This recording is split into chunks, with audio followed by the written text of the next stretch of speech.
Hi everyone, আসসালামু আলাইকুম। তো আমি কালকে কোনো ভিডিও দিতে পারিনি সেরকম, কারণ কালকে অনেকটা ব্যস্ত ছিলাম। তো প্রথমে জানাই সবাইকে ঈদ মুবারক আমার তরফ থেকে, এবং সকলকে জানাই অনেক অনেক অনেক ভালোবাসা।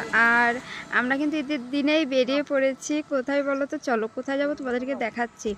আর আমরা একটা ফাঁকা জায়গা দেখে নেমেছিলাম, কারণ কিছু ফটো তোলার জন্য। আর ভিউটা অনেক সুন্দর ছিল, তাই আমরা নেমেছিলাম। তো চলো আমরা কোথায় যাচ্ছি তোমাদেরকে দেখাচ্ছি। অলরেডি আমরা চলে এসেছি। এটা কোথায় কেউ চিনে থাকলে অবশ্যই কমেন্ট করো। আর এটা হলো আমার বাপের গ্রাম বা মায়ের গ্রাম, যেটাই হোক, যেখানে একটু একটু করে বড় হয়ে উঠেছে আমি, যেখানে এই হলো সেই জায়গা। তো চলো, আমি আজকে কালকে ভিডিও দিতে পারিনি, তো আজকে দিলাম। আর সব ভিডিও কিন্তু আজকেই দেবো, কালকে দিতে পারিনি তার জন্য। তো চলো পরের ভিডিও নিয়ে আসছি।